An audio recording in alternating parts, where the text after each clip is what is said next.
परम पूजनीय गुरुदेव बाबा श्री नीब करौरी जी महाराज के चरणों में सादर वंदन करते हुए आप सभी प्रेमी मित्रों को जय श्री राम। बाबा की कृपा से जुड़ा आज जो अनुभूति मैं आपके साथ साझा कर रहा हूं, यह अनुभूति मुझे पश्चिम बंगाल के सौवीर मुखर्जी ने अपने एक मित्र के द्वारा भेजा है।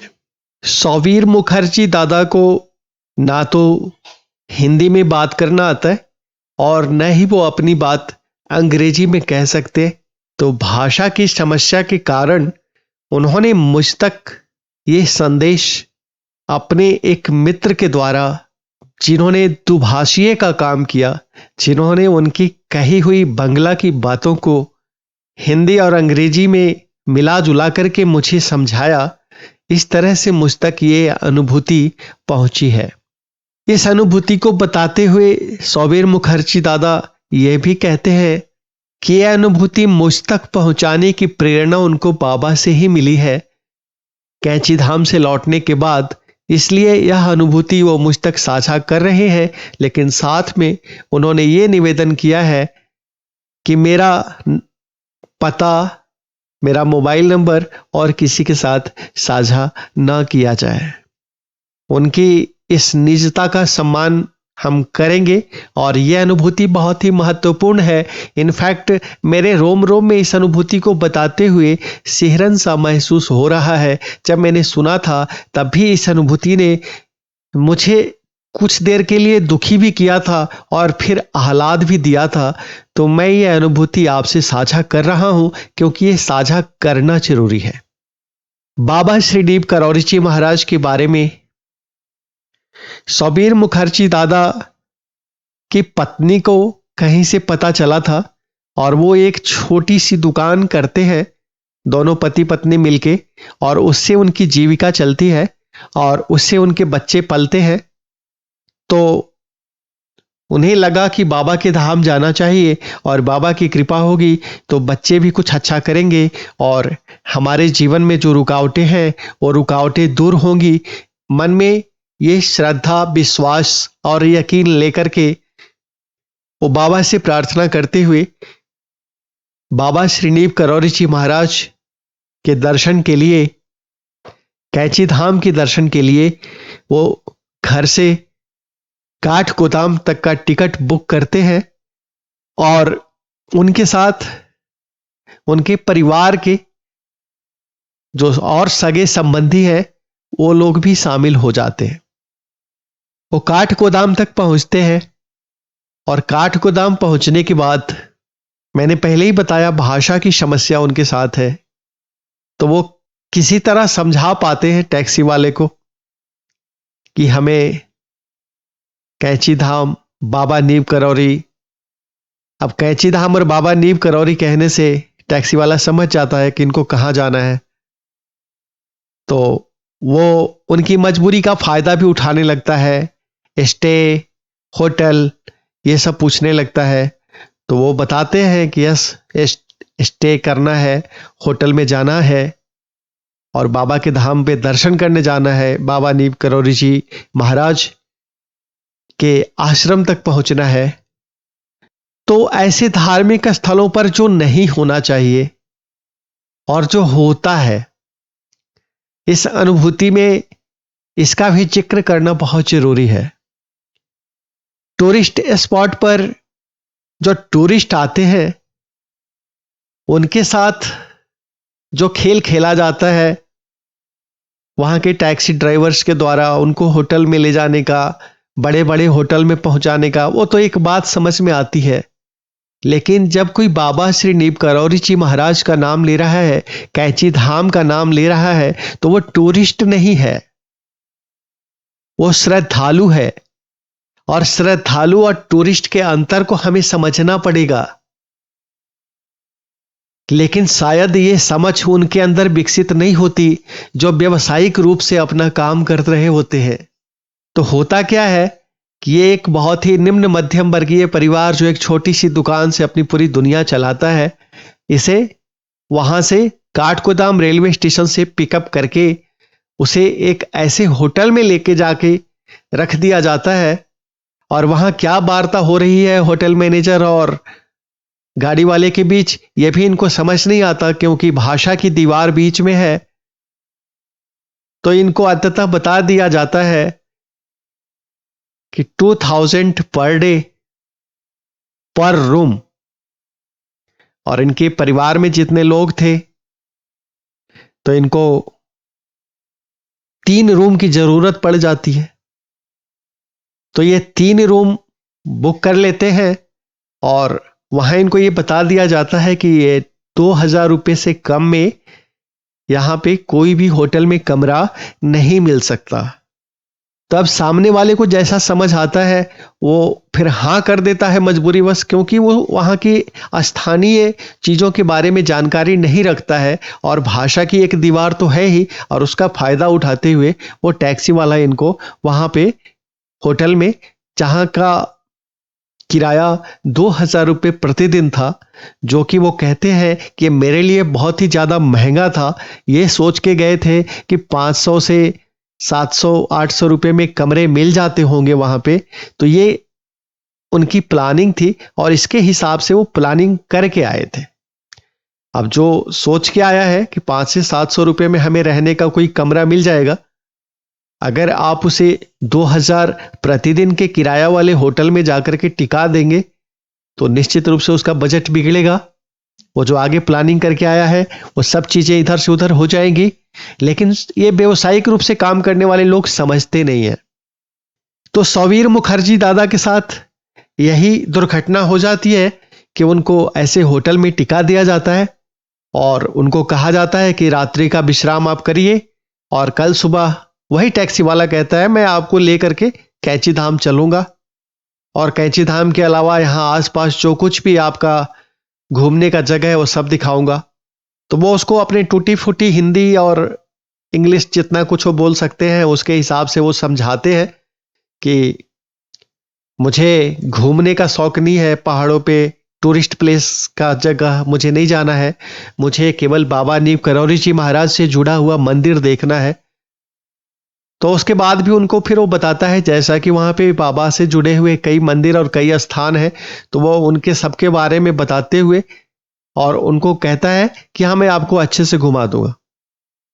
तो पहला धोखा सौबीर मुखर्जी दादा के साथ होता है होटल का रूम रेंट।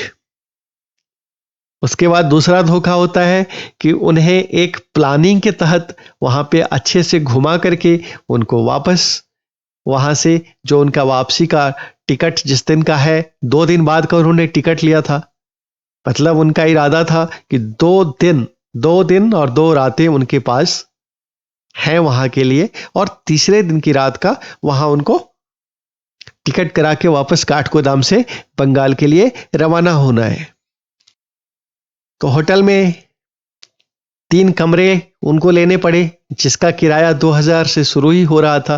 तो 2000 वाले कमरे उन्होंने लिए अपने लिए और उनको स्थानीय जानकारी ना होने के कारण उसी होटल में लंच डिनर ब्रेकफास्ट सब करना है। वह भी उनकी अपेक्षा के अनुसार, वह भी जितना उन्होंने सोचा था, जैसा उनके यहाँ अपने वो बताते हैं कि बंगाल में चलता है, उससे बहुत ज्यादा था।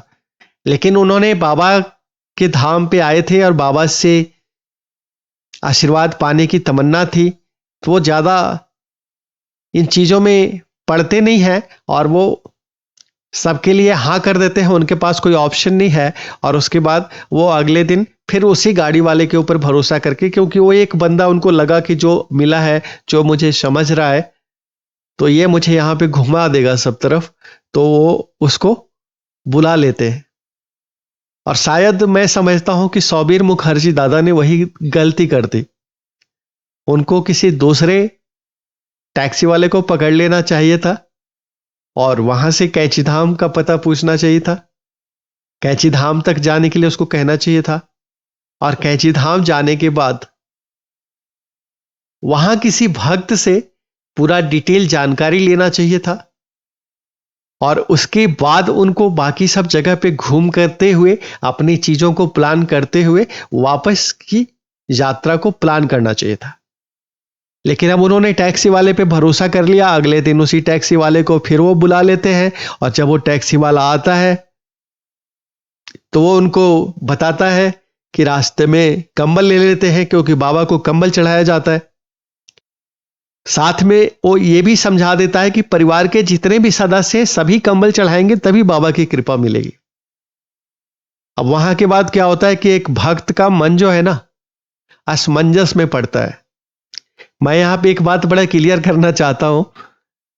आप बाबा के धाम पे जाके कंबल चढ़ाते हैं तो भी और नहीं चढ़ाते हैं तो भी बाबा सिर्फ भाव के भूखे हैं। लेकिन ऐसे अगर वहां पे आपको कुछ लोग भटकाने वाले मिले तो आप उनकी बात न सुन के वो सुनिए जो आपका मन कहता है। तो सौबीर मुखर्जी दादा कहते हैं कि एक कंबल चढ़ाने का मैंने सोचा था, लेकिन अब गाड़ी वाले ने ऐसे बता दिया कि सबको कंबल चढ़ाना है जितने भी लोग हैं। तो अब उनके साथ आए हुए जितने लोग थे सबको कंबल लेने के लिए एक दुकान में उसने खड़ा कर दिया। तो वो कहते हैं कि वो कंबल लेने में ही लगभग अराउंड 15 to 16,000, 15 से 16,000 रुपए उनके लग गए, क्योंकि अब हर सदस्य के लिए कंबल लेना है। तो उनका कहना ये मेरा बजट बढ़ता जा रहा था और मैं समझ नहीं पा रहा था कि कैसे आगे चीजें मैनेज होंगी हमारे साथ। और वो फिर बाबा के धाम जाते हैं, दर्शन करते हैं, उनको बहुत आनंद प्राप्त होता है।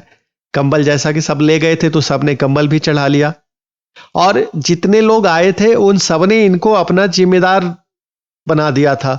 अपनी जिम्मेदारी सारे रिश्तेदारों ने इनके सौबीर मुखर्जी दादा को ही सौंप दी थी। तो सबके निमित्त पैसे इन्हीं को खर्च करने थे, सबसे इनको पैसे वहां जाकर के बाद में लेने थे। पहले कुछ उन्होंने अपना कंट्रीब्यूशन अपने हिस्से का दे दिया था, तो सबका खर्च देखना है। अब पहले होटल में वहां पे परेशानी आ गई है, ज्यादा बजट ओवर बजट हो गया, बीच में अब कंबल खरीदने में ओवर बजट हो गया। तो कुल मिलाकर के आगे की कहानी यह है जो सौबीर मुखर्जी दादा ने बताई कि वो बाबा के धाम पहुंचते हैं, कैंची धाम में दर्शन करते हैं, और उसके आगे काकड़ी घाट जाके दर्शन करते हैं।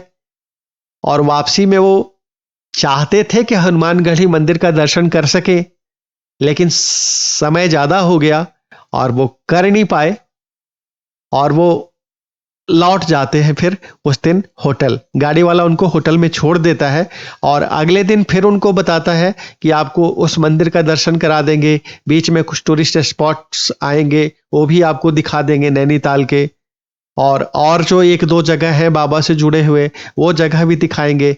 लेकिन सौबीर मुखर्जी दादा कहते हैं कि अगले दिन उनकी रुचि सिर्फ हनुमानगढ़ी मंदिर को ही घूमने में थी, लेकिन गाड़ी वाला कुछ उनको गलत गाइड कर रहा था, और उसके गाइडेंस में लैंग्वेज प्रॉब्लम के चलते आकर के फिर अंततः वो पूरे दिन उनको गाड़ी में लेकर के इधर से उधर घुमाते रह चलता है। लेकिन उस दिन काम का जो दर्शन उनको हुआ वो सिर्फ हनुमानगढ़ी मंदिर में ही दर्शन हुआ, और वो फिर जब होटल वापस छोड़ने का समय आता है कि वापस छोड़ना है होटल में, और उसके बाद उनका रात में ट्रेन है तो उसको स्टेशन तक छोड़ देंगे। तो सौबीर मुखर्जी दादा कहते हैं कि तब तक मेरी आर्थिक स्थिति बहुत कमजोर हो चुकी थी। वो बताते हैं कि इनफैक्ट अब स्थिति यह आ गई थी कि पूरे दिन घूमने के बाद जो हमारे साथ के लोग थे सब थके हुए थे, और खास करके जो बच्चे थे वो भूखे थे, और हमारे जेब में अब इतना भी पैसा नहीं बचा था कि हम इनको खाना खिला सकें, क्योंकि उन्हें लगता था कि भी होटल का बिल भी क्लियर करना है जाकर के, और होटल का बिल पहले क्लियर कर दें, उसके बाद जो पैसे बचेंगे फिर निर्णय लेंगे कि उन्हें खाना खाना है कि नहीं। तो वो कहते हैं होटल के काउंटर पर वो बार बार जाके जोर दे रहे थे, और बच्चे बार बार पूछ रहे थे कि दादा हम डाइनिंग रूम में जाकर के तब तक बैठते हैं, आप होटल का बिल चुका करके आइए। और उनको अपनी जेब का पता है कि हमारे हालात क्या है। तो अंततोगत्वा वो पहले होटल मालिक से कहते हैं आप हमें पहले बिल बता दीजिए, हमें भी होटल चेकआउट करने वाले हैं अगले आधे घंटे में। तो जो उनको बिल बन के मिलता है, और वो बिल चुकाने के बाद वो कहते हैं कि मेरी जेब में मात्र उसके बाद सिर्फ 1,500 रुपए बच गए थे। अब बहुत मुश्किल था कि बच्चों को अभी यहाँ पे होटल में खाना खिलाएगा, इतने सारे लोग हैं तो सबका खाना खाने का ही बिल इससे ज़्यादा हो जाएगा। और कुछ लोग जा करके होटल के डाइनिंग रूम में बैठ भी गए थे और इनके चेहरे पे पसीने की बूंदें छलछला रही थी और ये बहुत ही परेशान से थे। तो ये सोच ही रहे थे कि क्या करें, तो अचानक से वहीं कोने में से खड़ा एक आदमी इनकी तरफ आता है और वो इनसे सीधे बंगाली में बात करना शुरू करता है और इनकी समस्या पूछता है और कहता है, मैं बहुत देर से ऑब्जर्व कर रहा हूं, तुम बहुत ही परेशान हो, क्या हो गया है? सबीर मुखर्जी दादा कहते हैं कि वो मुझसे उम्र में मुश्किल से 4-5 साल बड़े थे। सबीर मुखर्जी खुद अपनी उम्र बताते हैं कि मैं लगभग 48 साल का हूं और मेरा जो सबसे बड़ा लड़का है वो 12 साल का है और बाकी और 2 छोटे बच्चे हैं। वैसे ही जो इनके रिश्तेदार थे वो सभी इनसे छोटे ही उम्र के थे। ये सबसे ज़्यादा उम्र के उस पूरे ग्रुप मंडली में थे, भक्तों की मंडली में, और इनकी उम्र 48 साल थी। तो जो इनसे बंगाली में बात करने के लिए वहां पे आता है कि बजाय आते हैं, कहिए आते हैं, वो इनसे उम्र में 5-7 साल बड़े थे और वो आकर के बड़ी आत्मीयता के साथ इनसे इनकी समस्या पूछते हैं। तो इन्होंने वो सारी शिकायतें लहजे में ये इन्होंने अपनी बात बता दी कि हम ऐसे प्लानिंग से आए थे, हमारे पास इतना साधन नहीं है, इतना पैसा नहीं है, इतना महंगा होटल हम अफोर्ड कर नहीं सकता है और बाबा का दर्शन करने के लिए आया था। हमने सोचा था कि 1 कंबल या 2 कंबल हम लोग आप हर परिवार से एक एक चढ़ाएंगे। तो यहाँ गाड़ी वाले ने गाइड कर दिया, सबको कंबल चढ़ाना होता है। तो फिर हमने अपने छोटे छोटे बच्चे भी जो साथ हैं उन सबके लिए एक एक कंबल खरीदना पड़ा। तो फिर हमारा बजट वहाँ से ख़त्म हो गया और होटल भी महंगा पड़ गया, यहाँ खाना भी महंगा पड़ गया, गाड़ी वाले का भी पैसा हमने पूछा है 2 दिन का, तो उसने भी जितना बताया उसको भी अभी पेमेंट कर दिया है। तो अब होटल का बिल पहले इसलिए पेमेंट कर दे रहे हैं ताकि हमें यहाँ पे कोई बेइज्जती का सामना ना करना पड़े। अब बच्चे खाने के लिए जिद करे बैठे हैं, उन्हें मैं कैसे बताऊं कि अब पैसे तो खत्म हो चुके हैं। तो जो सामने है वो पूछते हैं, अभी तो आपको 2 दिन सफर भी करना है क्योंकि 2 दिन आपको लगेगा बंगाल तक घर पहुंचने में, तो आपके पास और साधन क्या है? तो सबीर मुखर्जी कहते हैं कि मेरे पास और कोई साधन नहीं है, एटीएम, नेट बैंकिंग ये सब मैं यूज करता नहीं ही, क्योंकि उनके साथ एक बैंक फ्रॉड हुआ था। उसके बाद से उन्होंने ये सब यूज करना बंद कर दिया था। उनको लाखों की चपत लगी थी एक बैंक फ्रॉड में, तो उसके बाद उन्होंने ये सब चीज़ें, नेट बैंकिंग और एटीएम वगैरह से उनका भरोसा पहले ही उठ चुका है। तो जो भी पैसा वो लेके चले थे वो कैश लेके चले थे। अब जब आदमी कैश लेके चला है और उसके पास का कैश खत्म होने वाला है, अब इतना भी पैसा नहीं बचा है कि वो होटल में बिठा के अपने परिवार को खाना भी खिला सके, उसे आगे 2 दिन के सफर पे भी जाना है, तो उसकी क्या मानसिक परिस्थिति होगी हम सिर्फ इसकी कल्पना कर सकते। लेकिन सबीर मुखर्जी दादा कहते हैं कि यहीं पे बाबा को एक शायद लीला करनी थी मेरे साथ। वो जो सज्जन हमसे पूछने आए थे उन्होंने अपने जेब से निकाल करके इनको 16,000 रुपए दिए। कहा आप आराम से खाना खाइए, यहां बच्चों को खिलाइए और रास्ते में आपको किसी भी तरह की दिक्कत ना हो, क्योंकि आपके साथ 15 लोगों का ग्रुप है जो आप 2 गाड़ियों में घूम रहे हैं एक साथ, तो आपको किसी भी तरह की दिक्कत ना हो, इसलिए ये पैसे आप मेरी तरफ से रखिए। और इन्होंने बोला, मुझे लेने में बहुत संकोच हो रहा था, पहली बार ऐसे लग रहा था खुद को कि मैं अपने आप को बेगर जैसा फील कर रहा हूं। बेगर का मतलब भिखमंगा, जो उन्होंने शब्द यूज किया, जो उनके दुभाषी ने, वो यही था कि पहली बार इनको लग रहा था कि खुद को मैं भिखमंगा जैसा महसूस कर रहा हूं, बहुत ही अपमानित सा महसूस हो रहा था। लेकिन उन्होंने कहा कि कोई चिंता नहीं करो, मैं भी बाबा का एक भक्त हूं और आप मुझे ये पैसे वापस कर देना वहां जाकर के, कोई बात नहीं, आप किसी भी तरह से मुझे बैंक से ड्राफ्ट बनवा करके, चेक बनवा करके, किसी भी तरह से जैसे आपको समझ आए वैसे आप वापस कर देना, आप निसंकोच होकर के ले लीजिए और जाइए।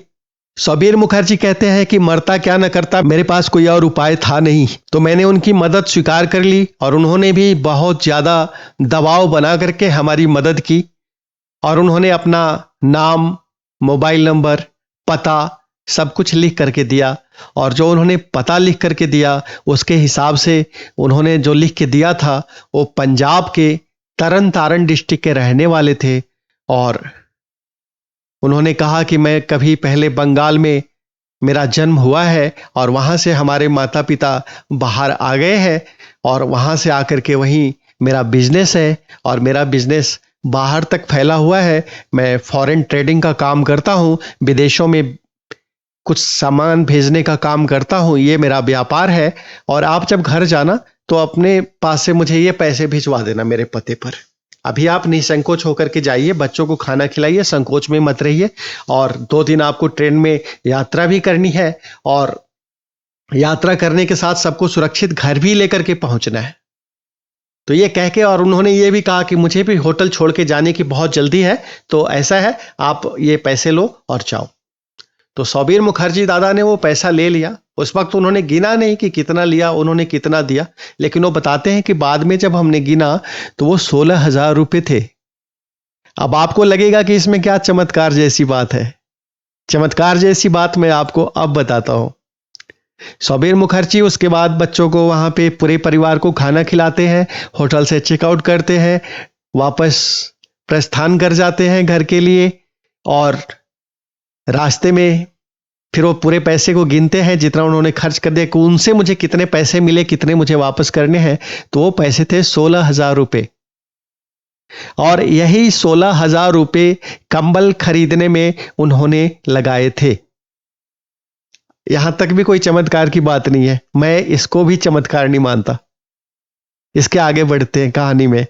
सबीर मुखर्जी दादा पहुंच जाते हैं वापस पश्चिम बंगाल अपने घर और वहां जाकर के वो उस पते पर बैंक से एक ड्राफ्ट बनवा करके और वो उनके पते पर भेजते हैं। उस पते से वो बैंक ड्राफ्ट ये कह के पोस्ट ऑफिस से वापस लौट आता है कि इस जगह पर, इस नाम का, इस पते पर कोई व्यक्ति नहीं रहता।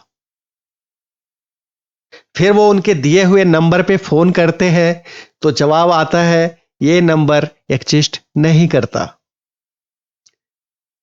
उन्होंने और एक नंबर अपना दिया था और दूसरे नंबर पे भी कॉल लगाते हैं, वो नंबर पे भी कॉल किया तो पता चला ये नंबर भी सेवा में कभी है ही नहीं। अब उस आदमी का नाम, पता, मोबाइल नंबर सब कुछ इनको संदिग्ध लगा, लेकिन उन्होंने मदद क्यों करी ये सबीर मुखर्जी दादा को ज्यादा उस वक्त तक समझ में नहीं आया। तो ये सोच रहे थे, परेशान थे, सोच रहे थे कि एक एहसान हमने लिया, एक मंदिर गया वहां और किसी को कोई दुख ना हो और हम लोगों को मन में संतोष मिले, तृप्ति मिले, इसलिए ना चाहते हुए भी कि हम इतने सारे कंबल खरीदें। हमने इतने सारे कंबल सिर्फ इसलिए खरीद लिए कि सबका मन रह जाए, क्योंकि वो गाड़ी वाले ने इनको ऐसा ही कह दिया था ना, इनके मन में संशय डाल दिया था कि यहाँ पूरी भक्ति का लाभ तभी मिलता है जब जो आते हैं सभी बाबा के धाम पे कंबल चढ़ा ले। तो इनके परिवार के और भी जो लोग थे सब संशय में आ गए थे, तब इनको मजबूरी बस सबके लिए कंबल खरीदना पड़ा, जितने भी लोग थे सबके निमित्त। तो सबीर मुखर्जी दादा कहते हैं कि अब मुझे ऐसा लग रहा था जैसे बाबा की कृपा मुझे कैसे मिलेगी, क्योंकि 16,000 मैंने कंबल खरीदने में लगाए थे, वो 16,000 रुपए मुझे किसी और से एक तरह से भीख के तौर पर लेनी पड़ गई वापस लौटने के लिए। और अब जब मैं उस वक्त तक तो लेते वक्त स्वाभिमान जिंदा था कि मैं इसको वापस कर दूंगा जा करके, लेकिन अब जब वापस करना चाहता हूं तो ना उनका पता मिल रहा है, ना उनका मोबाइल नंबर मिल रहा है और जो ड्राफ्ट भेजा वो वापस आ चुका है उस नाम से बनाया हुआ। तो क्या करें, उनको कुछ समझ नहीं आ रहा था। तो बाबा की एक मूर्ति उन्होंने वहां से लाई थी और सबीर मुखर्जी दादा कहते हैं कि उसके बाद मेरी पत्नी ने आपका चैनल देखा और फिर हम लोगों ने निर्णय लिया कि हम आपसे सवाल पूछें और आपसे इस बारे में बात करें और आपको इस बारे में बताएं कि अब हमें क्या करना चाहिए, अब हमें ये जो पैसा है अब हम किसको और कहां और कैसे दे सकते हैं। तो उन्होंने उस क्रम में जब मुझे संपर्क किया और मेरे तरफ से भी रिप्लाई मिलने में काफी वक्त लगा, और लैंग्वेज की बैरियर तो थी ही, जब बात करने लगे तो कुछ बात समझ में आ नहीं रही थी। फिर हमने उन्हें कहा जो कोई अंग्रेजी समझता हो और बंगाली समझता हो, या हिंदी और बंगाली समझता हो, ऐसे किसी को आप अपने आसपास पकड़िए। तो उनको ऐसा कोई आदमी खोजने में भी समय लगा, और फिर जब उन्होंने उस तरह का इंसान ढूंढ लिया अपने आसपास, तब फिर वो कॉल पर आए। फिर उन्होंने जब मुझे बताया और समझाया, तब मैंने उन्हें समझाया कि ना तो उस पते पर अब वो आपको आदमी मिलेंगे, ना आपको वो फोन नंबर पे कोई कॉल उठाने वाला मिलेगा, और ना ही वो पैसा को कोई लेने वाला है। क्योंकि आपका जो पूरा बजट सबसे ज्यादा बिगड़ा था, वो इस कारण से बिगड़ गया था कि आपने कंबल चढ़ाने में वहां पे 16,000 रुपए खर्चे थे।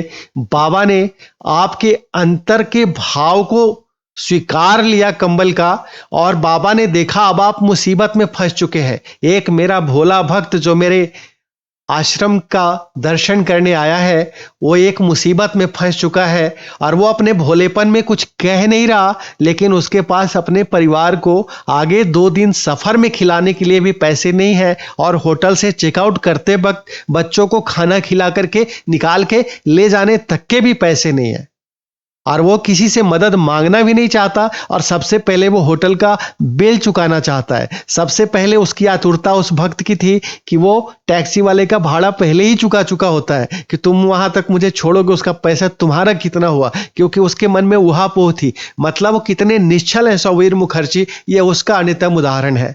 तब मैंने उन्हें समझाया कि बाबा ने साक्षात वहां पे आपको दर्शन दे करके उस रूप में वो पंजाब के तरन तारण के व्यापारी बन के आपके सामने प्रकट हुए, और आपको उतना ही पैसा वापस कर गए जितना पैसा आपको कंबल चढ़ाने में खर्च करना पड़ा था। और वो पैसा खर्च करने के बाद आपकी बजट पूरी तरह से बिगड़ गई थी।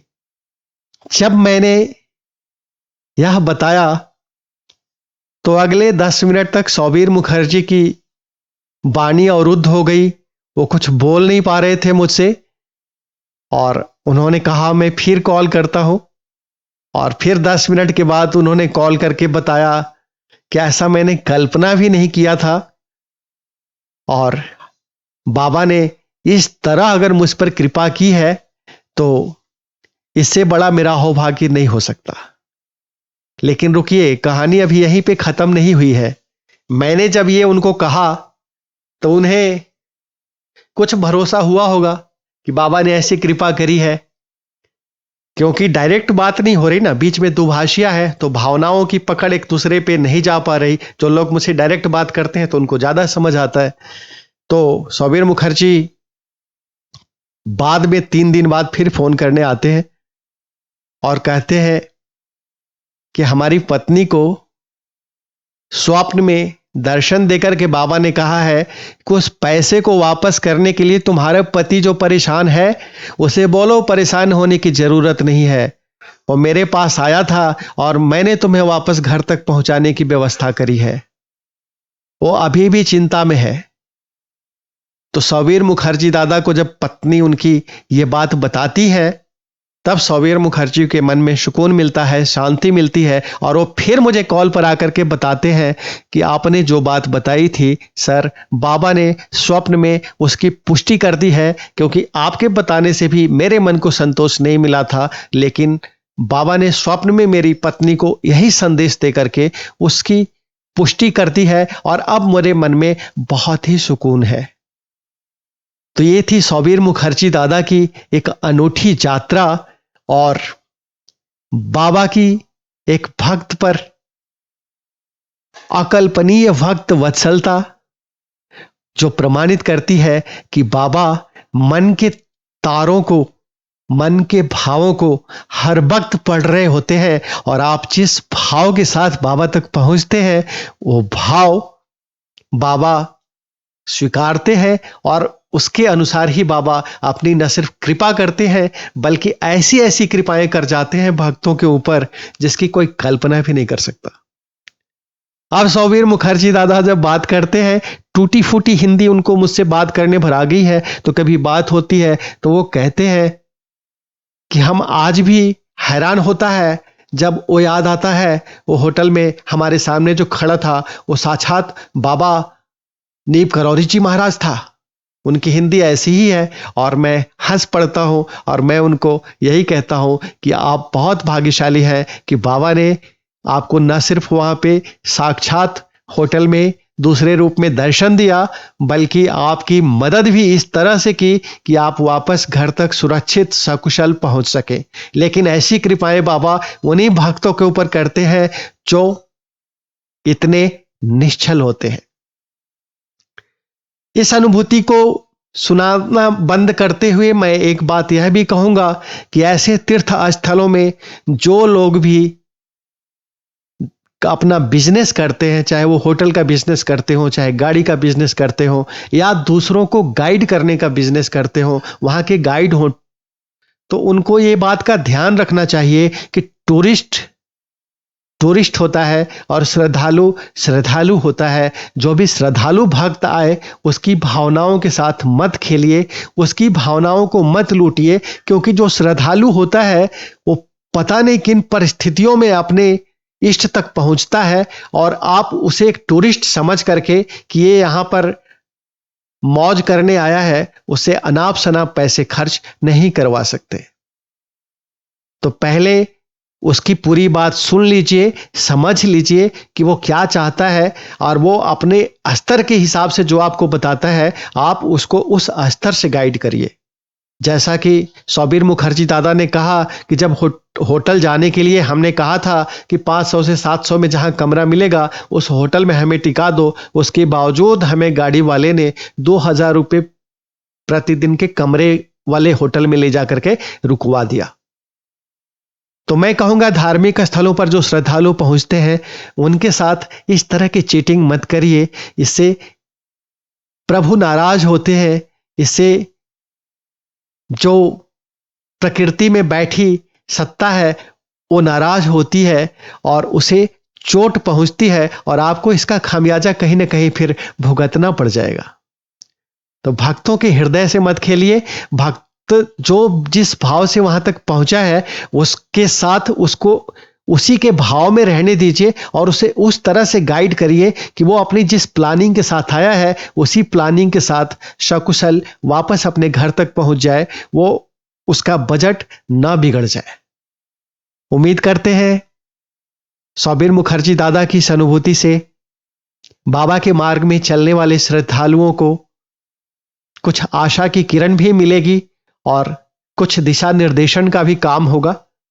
इसीलिए इसको चैनल पर रख दिया और सौबीर मुखर्जी दादा को, उनकी पत्नी को मुझसे ये अनुभूति अपनी साझा करने की प्रेरणा मिली थी और उन्होंने कहा था कि बाबा की प्रेरणा है कि हम ये आपसे साझा करें और आपका मन हो, अगर बाबा अनुमति दे तो आप इसे चैनल पर आगे रख दे। हमें कोई एतराज नहीं है, लेकिन हमारा नंबर और हमारा पता किसी के साथ साझा न किया जाए, क्योंकि हमें ज्यादा लोगों से बात नहीं करनी और ज्यादा लोगों को इस बारे में नहीं समझाना।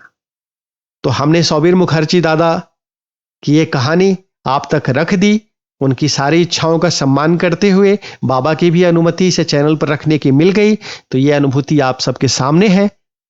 फिर मिलता हूं आगे किसी वीडियो में, तब तक के लिए सभी प्रेमी मित्रों को जय श्री राम।